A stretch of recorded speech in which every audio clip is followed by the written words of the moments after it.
story happened just last week, and it's still fresh in my mind. My family and I had decided to stop at Culver's for lunch. It was around noon when we pulled into the parking lot of a newer Culver's in our town. We parked and got out of the car and began walking into the restaurant. As we're walking in, I notice a strange guy sitting in a black Chevy pickup with the driver's door open. He looked to be in his 30s and he was smoking a cigarette and seemingly watching everything and everyone around him very carefully. I didn't think much of it since our town has a lot of weirdos in it, and we just went inside. We were sitting at a table near the window and I could see the guy's trunk a few feet spaced away, and he was still sitting there smoking a cigarette. I thought it was weird he wasn't getting any food or anything, but I figured maybe he was waiting for a DoorDash order or something. It took a while to get our food, but eventually we got it. We had been there so long at this point that the employees were doing shift change. All of a sudden, I hear 3 loud pops and look out the window to see a female employee drop to the ground, blood getting all over the concrete, and the man closing the door on his truck and peeling out of the parking lot. My parents and I were in shock, and everything was just a blur after that. But basically the police showed up and shut down the restaurant and we had to leave. Later on the news, we learned that the man was the woman's ex-boyfriend who she had just broken up with, and he had decided to end her life because of it and waited for her outside of her work. And little did she know at the end of her shift she'd be walking right into her fate. The man was arrested and charged with murder, public endangerment, and discharging a firearm in a public space, and he was given 190 years in prison. The image of that woman laying in a pool of blood is still burned into my mind forever, and I'm never going back to that Culver's again.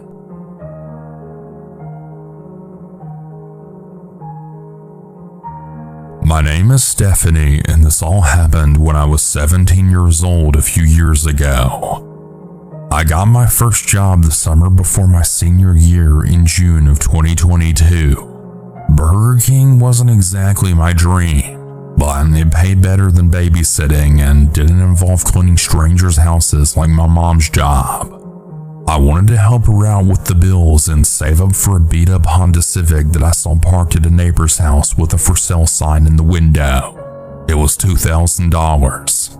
I figured I could make that by the fall if I picked up enough hours. I was hired 2 days after I filled out the online application. My uniform was a little too big, and the visor made me look like a dork, but I didn't care. There was something exciting about clocking in, putting on a headset, and pretending that I was part of something real. I made burgers, bagged fries, and restocked napkins. I learned to refill the soda machine without making a mess. I liked the buzz of the drive-thru during dinner rush, and the way that my manager Tanya called me kiddo when I got things right.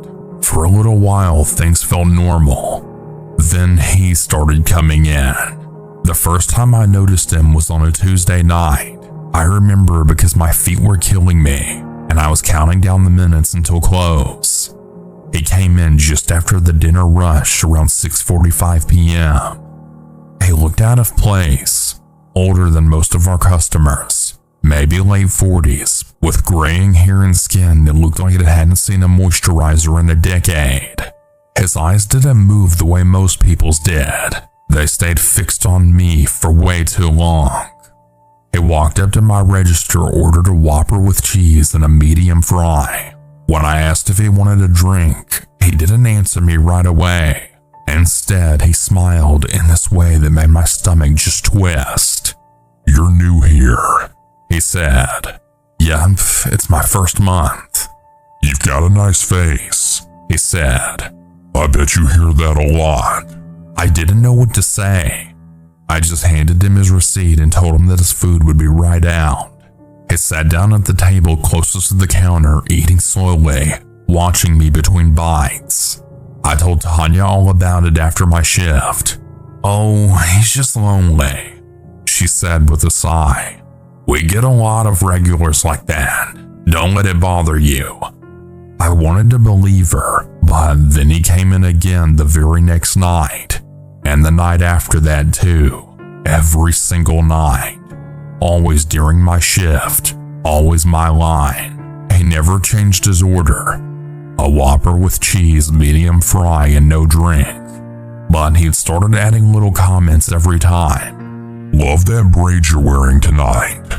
You look tired, sweetheart. Long day? I could take you somewhere nice if you ever wanted a break from this place. It wasn't just the words. It was the way he looked at me, like he was measuring something. I tried to keep it professional, short responses, eyes on the register. But it started to get harder to smile. Even when I wasn't working the counter, I'd feel a stare from across the dining room. I started dreading my shifts. One of my coworkers, Eli, noticed something was off too. You good? He asked me one night while restocking the sauce packets. That guy gives me bad vibes. I nodded. He's been here every night, always talking to me. Well, did you tell Tanya? Eli asked. She thinks he's harmless. Eli frowned. I don't like it. Neither did I, but I didn't want to make drama over a creepy customer. I mean, what if I really was just overreacting? Then came the night everything changed. It was a Thursday night just after 11 p.m. Tanya was finishing the register count, and I was taking out the trash before clocking out. I remember checking my phone. 11:22 p.m. and I had texted my mom that I'd be home soon. I walked out the back door into the alley behind the building, headed toward the parking lot. It was quiet. Too quiet. That's when I saw him. He was leaning against the wall near the edge of the dumpster, half in shadow, smoking a cigarette. Hey there, he said. I froze. I hadn't seen him in the restaurant that night. I thought you'd come out sooner, he added. I waited here for a while. My heart dropped into my stomach. What do you want? He took a step forward, flicking the cigarette away. I just wanted to talk. You're always so busy inside. I tried to move past him, but he had stepped in front of me. Look, I like you, okay? I think we'd get along. You seem smart, kind. I could take you out sometime. Maybe show you something better than this greasy place. No, I said, my voice trembling. You need to leave. I'm not trying to scare you, he said quickly. Tanya! I screamed. The back door slammed open. Tanya appeared in her work polo, eyes scanning the alley. Steph? What's going on out here? The man's eyes went wide. He bolted, running into the darkness behind the building before Tanya could catch more than a glimpse of his outline. I couldn't stop shaking. Tanya walked me to my car and stayed with me until I calmed down enough to drive. We called the police, filed a report, even showed them security footage, but nothing ever came of it. He never came back after that though. I think he got scared. But sometimes when I'm alone in a parking lot or walking home after dark, I wonder if he just found someone else, someone who didn't scream in time. If you take anything from my story, let it be this. Whether you're working fast food, retail, or anywhere that puts you in contact with strangers, trust your instincts. Creeps don't always look like villains. They don't always break laws. Sometimes they wait. They watch. They wear you down until they think they can cross the line. It doesn't matter if they're a customer. It doesn't matter if no one else believes you. You don't owe anyone your silence, your smile, or your time. Speak up. Make noise. Ask for help.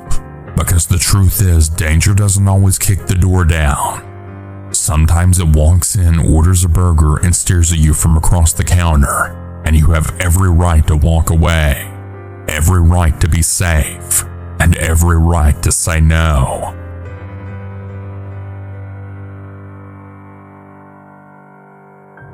I never really had to work, not in the way most people do anyway.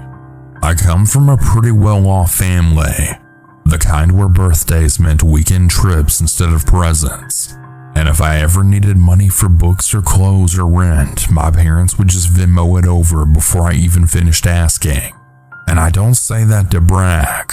Honestly, it's always made me feel weird, like I was watching life from behind glass while everyone else was out there living it. So at 20, halfway through college and smack in the middle of a pretty cushy existence, I decided to do something completely out of character. I got a job at Taco Bell. It wasn't for the money. God knows I didn't need the $10 something an hour they were offering. I think I just wanted to feel something different, something normal, something real. Maybe I was bored. Maybe I wanted to prove that I wasn't as soft as I secretly worried I was. Whatever the reason, I filled out the application during a break between classes, and I didn't think twice about it. And to my surprise, I got hired. No interview, no questions beyond. Can you work weekends? Just like that. I had a purple visor and my name written in Sharpie on a piece of masking tape. It was my first job ever. The rush. The first few shifts were almost fun. There's a rhythm to fast food. The strange choreography of beeping fryers, shouted orders, hands moving fast but knowing exactly what they're doing. My coworkers were a mixed bunch. College kids like me, single moms, one guy out on parole who made the best burritos I've ever seen. They were all kind, sharp in unexpected ways, and weirdly funny. They didn't treat me any differently, even though I knew I stuck out. My hands were soft. I flinched at grease pops. I said please and thank you way too much, but no one ever said anything. They just showed me how to do things, how to reset the register whenever it froze, how to fold a crunch wrap without it falling apart, how to keep your cool when someone threw a drink at the drive-thru window because we were out of Baja Blast. And I would say that I did okay, better than I thought I would. I started to look forward to the shifts, especially at night, when the store got quiet and we were all just killing time until close, laughing over broken headset mics or sneaking extra cinnamon twists. It felt like I was part of something. Then, that night happened, and everything changed. The truck. It was a Friday. One of those strange in-between nights where the rush dies early but the store stays open late. 11:03 p.m. I remember because I just checked the wall clock wondering how much longer I had to stay. We were on cleanup duty. I was in the back stacking up the trash bags for the usual trip out to the dumpster. That's when I noticed the truck. An old white pickup beat to hell, rust eating the lower panels, duct tape over one of the taillights. It had been parked there for a while, near the very back of the lot, right at the edge where the lights didn't quite reach. I thought it was weird, but it is a Taco Bell. Weird as standard. Maybe it belonged to a customer from earlier who left it overnight. Maybe someone was sleeping in it. We got that sometimes. People who just needed a place to rest, scroll on their phones, or leech off the free Wi-Fi. Still though, something about this truck, it unsettled me. It was too still, like it had been waiting. I shook it off. I tied up the bags, grabbed two, one in each hand, pushed open the bag door into the night. Outside it was quiet. No stars, just low clouds smothering the sky. The parking lot lights buzzed overhead, flickering slightly.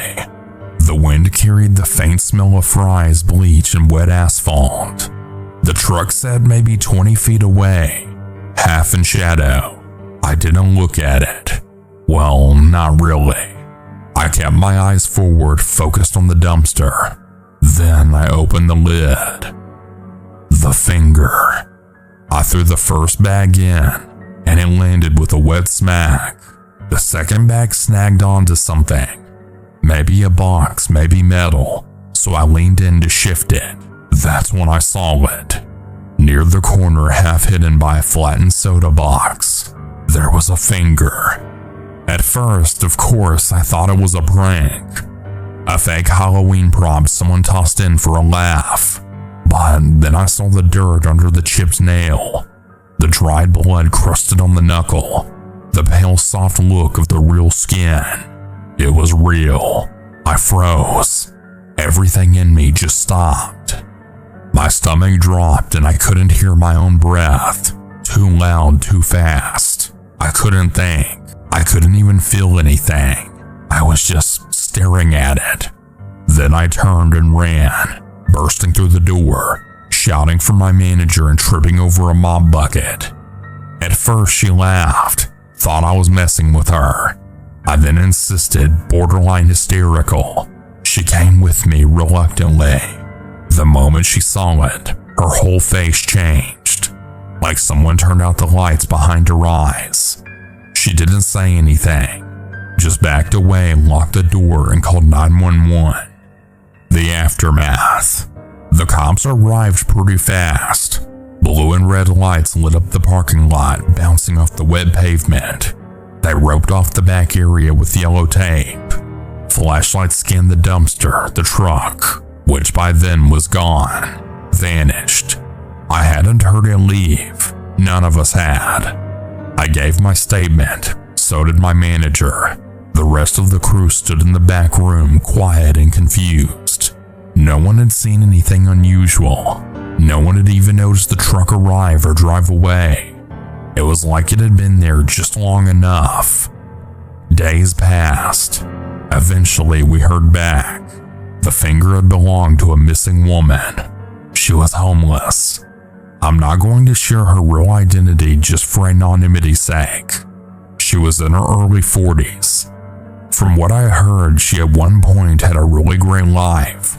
But like many, she went down the path of drugs. And I guess too many mistakes caught up to her. The rest of her was found dumped in a lake 40 miles north. No arrests, no suspects, nothing else. But I couldn't stop thinking about it. The wait. I kept working there for a few more months, pretended everything was fine, smiled through orders, cracked jokes, stayed late when someone needed help. But I felt different, like a thin crack had formed somewhere deep inside of me, and no one else could see it. Every time I took out the trash, I felt like someone was watching, like the shadows were holding their breath. I started dreaming about it. Not the finger exactly, but the dumpster. Always the dumpster. In the dreams, it was way deeper than it should be. Endless. Something waiting at the bottom, breathing. Eventually, I quit. Told everyone I needed to focus on school. Exams were coming up. But that really wasn't the truth. The truth is, I just couldn't stop thinking about that woman, about how close I'd come to something that I didn't understand, something I still don't. I wonder if I'd looked earlier, if I'd said something about the truck sooner, if anything would have changed. I'll never know. Here's what I learned. People say the world is small, that we're all connected. But I think what they mean is, danger doesn't feel distant when it's real. It can be as close as a dumpster behind your work, as near as the shadows beyond a parking lot light. I never expected to find anything out there. Certainly not a piece of someone's life or their death. But I did, and now I carry it with me. I still think about her. I still wonder who did it. And I still wish I'd never had to see what I saw.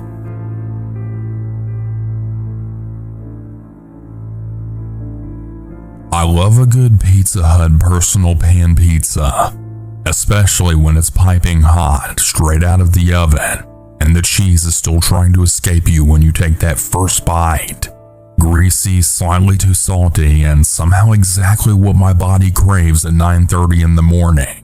I know it's not technically breakfast, but it's my comfort food whenever I'm running late, undercaffeinated, and annoyed at life. I love them so much that when the drive-thru is packed and the line is winding around the building like it's Black Friday, I'll park and go inside, like a peasant, like a noble pizza-hungry peasant who has better things to do than sit in a line of idling cars for 20 minutes.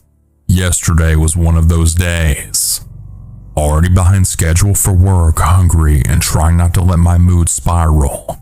I pull into the lot and notice the line of cars in the drive-thru, sigh audibly to no one, and decide to be brave and go inside. As I'm walking toward the door, this girl is just standing there, right in front of it, blocking it with her whole body. She is facing me, but still kind of pushing the door open like she's going to hold it for me from the inside. Except she doesn't move. She just stands there with this weird vacant look on her face like she's buffering. I do that awkward shuffle thing, squeeze through the sliver of space she's left me and say, "Thanks." No response. She just closes the door behind me and then walks over to one of the tables and sits down. Didn't even order anything. Didn't even look around. Just sat. Whatever. I figured she was just waiting for someone, or maybe just charging her phone. It was too early and I was too hungry to care. I placed my order, grabbed a cup for my drink, and stood around trying to look patient while my stomach made sad, hollow sounds. Eventually, I get my pizza. Thank you, melted cheese gods, and I head back outside. I'm already running 10 minutes late, so I walk fast. I'm maybe 10 feet from my car when I hear someone yelling behind me. "Ma'am! Ma'am!" I keep walking. I'm not in the mood. People yell random stuff all the time. For all I know, someone's trying to sell me magazine subscriptions or convince me to sign up for a gym. But then I catch movement out of the corner of my eye. Someone running, fast, and toward me. I turn my head and it's the same girl from before. She's got a suitcase now, and a big one at that. Roller wheels, extendable handles, sleek and expensive looking. She is also wearing a really nice coat and a travel backpack that probably costs more than my monthly car insurance. So not exactly someone down on her luck. She's yelling, "Ignoring me is rude, ma'am. I know you can hear me." Okay, I'm officially unsettled at this point. I reach my car and get the driver's door open. I'm grateful now that I parked in that weird end spot with the concrete and decorative rocks to the left of me. No car beside me, no car in front or behind me. Just a little bubble of escape potential. She closes the distance and stops just short of my car door. "I need you to take me to the terminal," she says. Not, "Can you please take me?" Not, "Hey, I'm stuck, do you mind?" Nope. It's a demand like I'm her Uber driver and this is a scheduled pickup. She doesn't even look out of breath.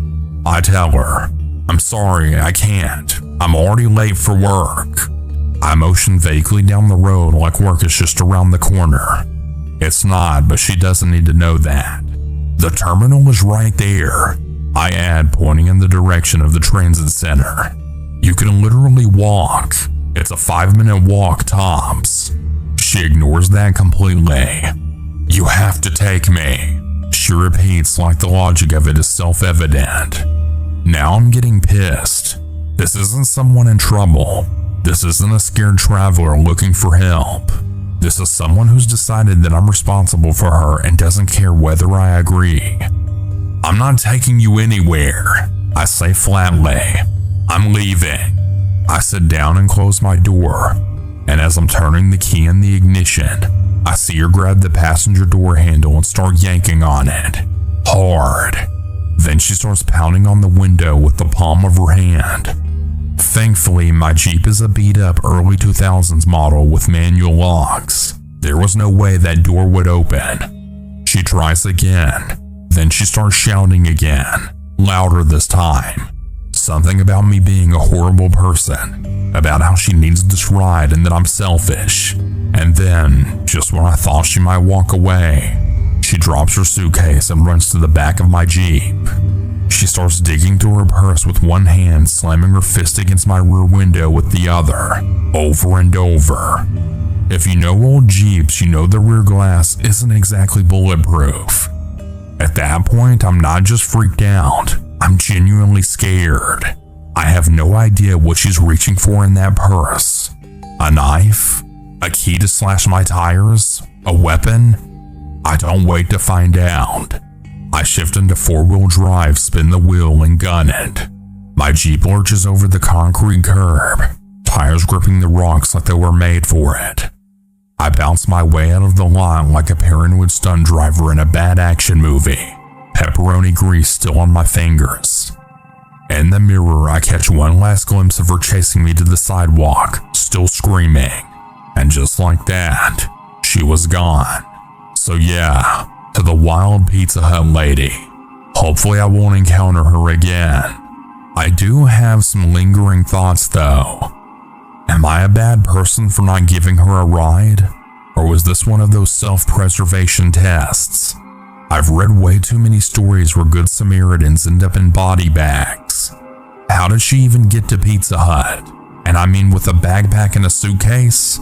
Someone must have dropped her off or she walked. Why not just keep walking to the terminal? She had a working phone. She was holding it when she first demanded the ride. What if I had given her a ride and there were people waiting at the terminal? What if this was some kind of setup? If she had just asked for money, she probably would have gotten a 20 from me. But she didn't ask. I still have way too many thoughts about this.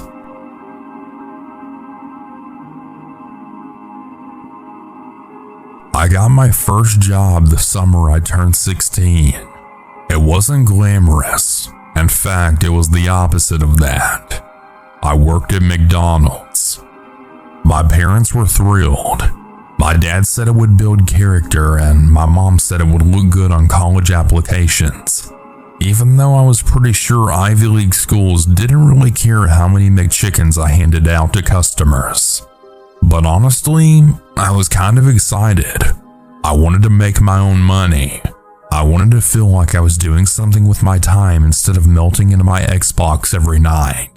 And for the first few weeks, it was fine.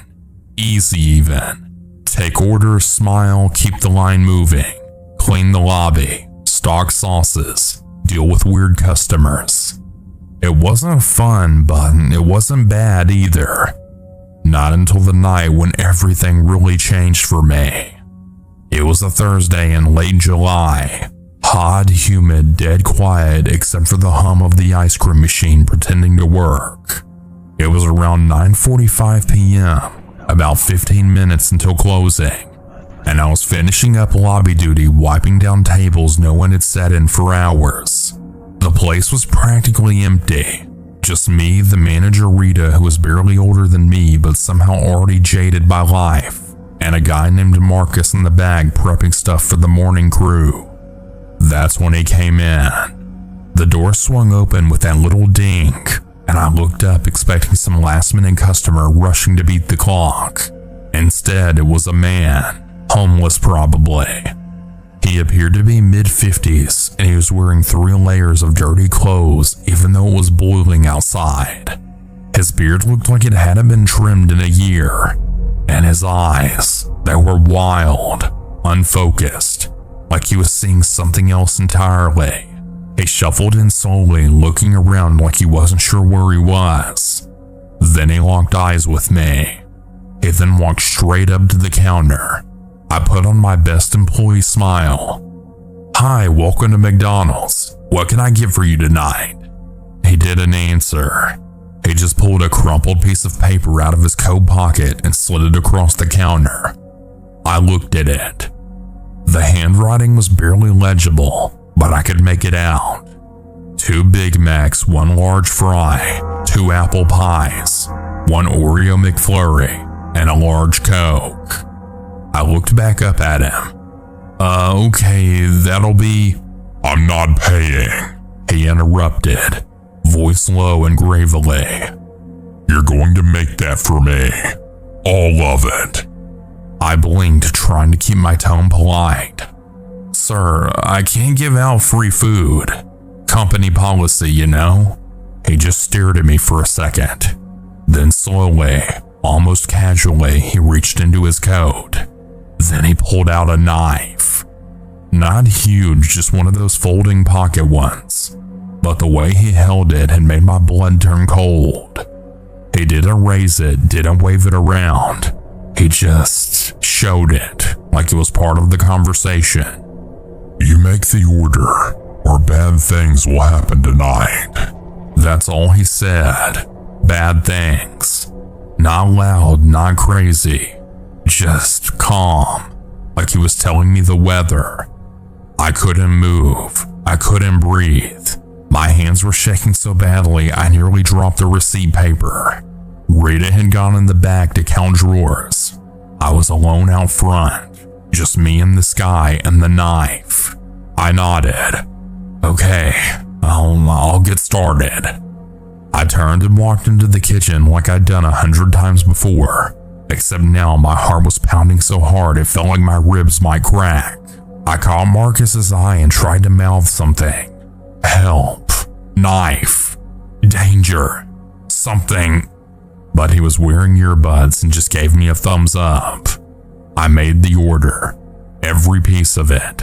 Big Macs, fries, pies, even the McFlurry, which I knew was going to piss off Rita because technically the machine was in cleaning mode. But I didn't care. I just wanted him gone. When I handed it over, he took it silently, just nodded once, stuffed the food into a torn grocery bag, and walked out without another word. No scene, no running, just gone. I stood there for a full minute after he left, still gripping the edge of the counter like I might fall over. Rita came out a second later and looked around. "You alright? You look like you saw a ghost." I didn't answer, because it wasn't a ghost. It was real, very real. It happened and I couldn't unsee that knife. I couldn't unhear those words. "Bad things will happen." I stayed until closing, but I didn't sleep at all that night. The next morning I texted Rita that I was quitting. Didn't even give a reason. She just replied with, "K." And that was it. And I never went back. Not to work, not to visit, not even to grab fries. I drive past that McDonald's sometimes. It's still there. Same golden arches, same drive-through menu, same smell of fryer grease that somehow leaks through your car windows. But I never go in.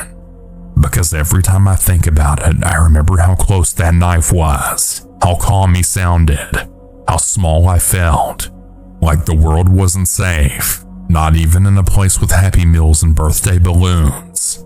I know people deal with worse. I know it could have ended way differently. That was the night I realized the world isn't always about smiling customers and drive-through timers. Sometimes it's about survival.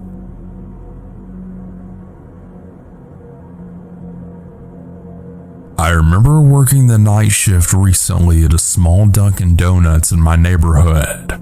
I was covering for my friend Sophie, who had called in sick last minute. Honestly, I wasn't really thrilled about pulling a late shift, but it was one of those help a friend out deals. Little did I know that night would end up being one of the most unsettling experiences I've ever had on the job. The store was practically empty.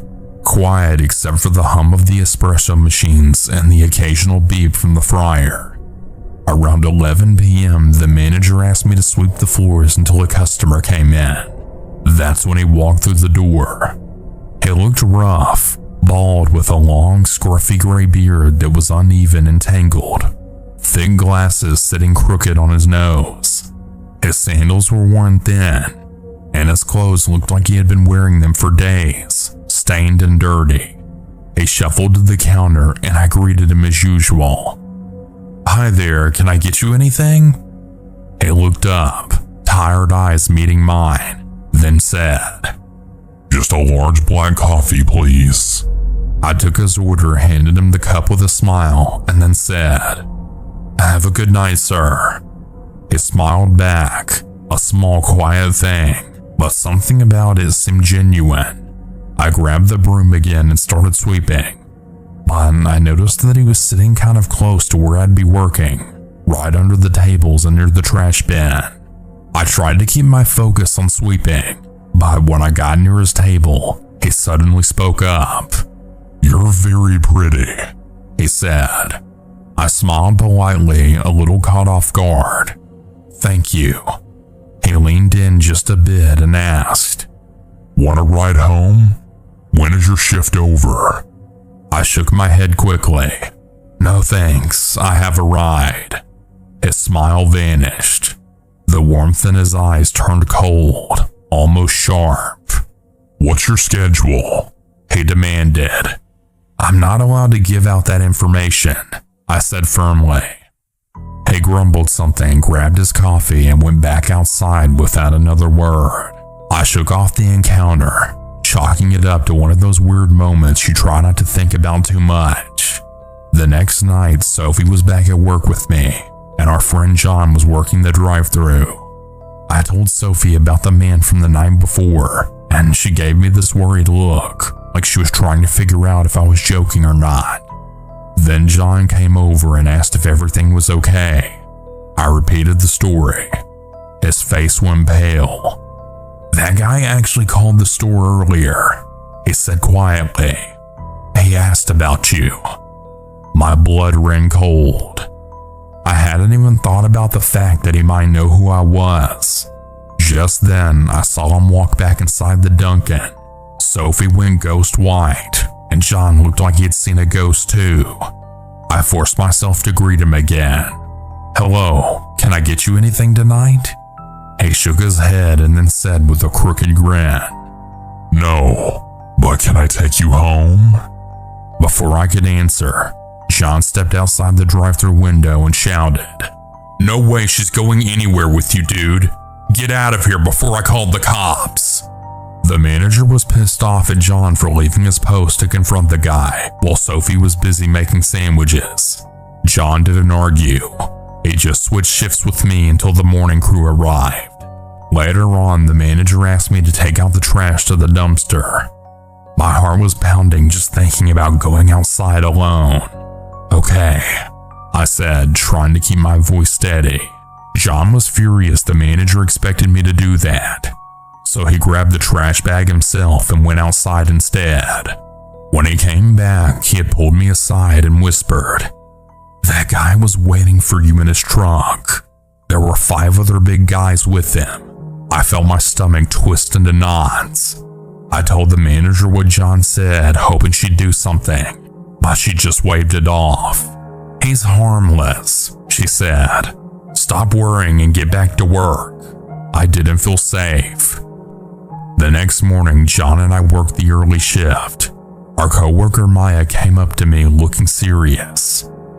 "That guy came back last night," she said quietly. "Said he'd be waiting for you when you got here."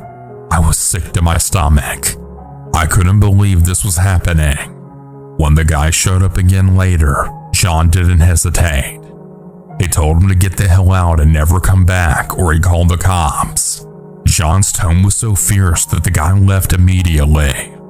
Sadly, John lost his job because he left his post to protect me. The manager fired him, probably because he was making her job even harder. I actually cried when John got fired. He was really the only one watching out for me. Sophie and I would have been completely alone otherwise.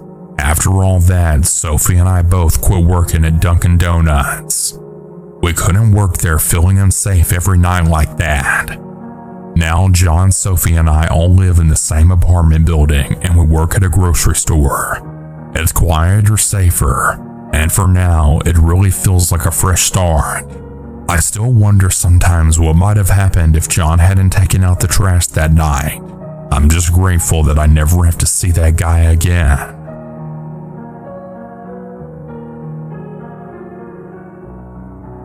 This is actually my second post here, and it's the second time that I've had a creepy experience that felt like stalking. I'm going to try and keep it organized, but some backstory is necessary to understand what happened. Bear with me, it's a bit long. For about 2 to 3 years, I worked as an assistant manager at a Starbucks located in a wealthy neighborhood. It was one of those stores where the customers were mostly professionals and the staff tended to be pretty well off themselves. A lot of my coworkers treated it like a fun part-time gig while they finished college or waited for their real careers to start. I had some genuinely great memories there, and honestly, a lot funny and wild stories too. The job had its ups and downs, but things got particularly stressful when our store manager left unexpectedly. She took a position at a boutique coffee shop across town, and suddenly I was the highest ranking person left at the store. That meant I was running the place until corporate found a replacement. The next 3 months were rough. We were so understaffed it was borderline chaos. One night a few baristas just walked out mid-shift because they were fed up with how everything was being handled. I stayed behind and kept the store open, juggling customer orders, stocking, and cleaning, basically doing everything myself. It was exhausting, but I got a raise for holding down the fort, which was actually nice. Finally, corporate sent over some help. A new manager named Jason, along with a few employees from another Starbucks about 30 minutes away. Jason came in like he was the new sheriff in town, immediately barking orders at everyone. The problem was no one listened to him, but when I asked the same things, the team responded quickly and efficiently. Jason came to me frustrated, asking why they ignored him but listened to me. I explained something pretty simple. These employees weren't there for the paycheck. They were there for the experience, social atmosphere, and the chance to put something on their resumes while they were figuring out their lives. Most of them already drove expensive cars, wore designer clothes, and treated the job as a stepping stone or a fun hangout, not as a strict workplace. I told Jason that if he wanted to earn their respect, he needed to be both their friend and their boss. Earn respect through empathy and leadership, not just orders. To his credit, he listened for a while and started easing up. He made an effort to connect with the staff, and they seemed to respond well. But after a few weeks, things took a turn. Jason started making unreasonable demands, mostly about closing duties, late-night cleaning, stocking, and organizing things that he knew I couldn't do myself because I was busy handling deposits, schedules, and other management tasks. He was micromanaging in ways that didn't make sense and piling on work that wasn't realistically manageable. I was stressed and frustrated, and one night I finally lost it and I told him to screw off. After a few more tense weeks, I decided that enough was enough. I put in my 2 weeks notice and started applying for jobs elsewhere. Luckily, I had a few offers lined up, and I accepted a general manager position at a nearby Dunkin' Donuts just a couple miles away. At Dunkin', things were different. We were also short-staffed, but I liked the new role. However, I ended up working a lot of late shifts, often closing the store by myself. That meant everything from mopping the floors to counting the tills and locking the doors fell on me. I didn't mind. It was quiet and it gave me some peace after the chaos in Starbucks. But something weird started happening. Every night around closing time, I noticed the same car would pull into the parking lot and park directly in front of the store. It was an older, dark-colored sedan with tinted windows. The car's headlights stayed on, but it never moved. At first, I thought maybe it was some kids hanging out or couples making out, but the car just sat there for hours every single night. I was always the last to leave. I'd set the alarm, lock up, and head out. One night, just as I locked the front door behind me and walked to my car, I heard an engine start. I looked over to see that same car's headlights shining directly at me. It didn't move. It just sat there with the engine running. I felt a knot tighten in my stomach. I hurried to my car, locked the doors, and started pulling out of the parking lot. Almost immediately, the car followed me. My drive home wasn't far, but I had a gut feeling it wasn't safe to go straight home. I took the highway, which was almost empty at 1 a.m., and I tried to lose the car. I switched lanes, speeding up a bit to see if they'd pass me. Instead, the car just stayed behind me, matching my every move. At this point, I was terrified. My phone was almost dead, but I had managed to call my husband. I whispered quickly about the car following me. He told me to drive straight to the nearest police station, which was only a few miles off the highway.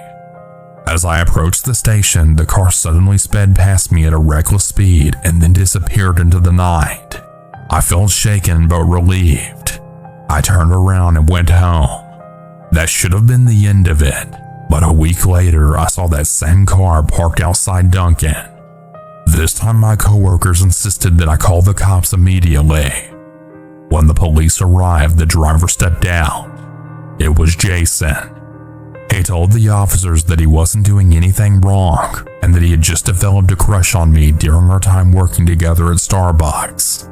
He claimed that he just wanted to say hi. The police didn't arrest him, but they told him to leave and did not come back. That was the last time I saw Jason. Even now, I get chills thinking about how things could have gone worse. It was one of the creepiest experiences of my life, and it all started with a simple job at a coffee shop.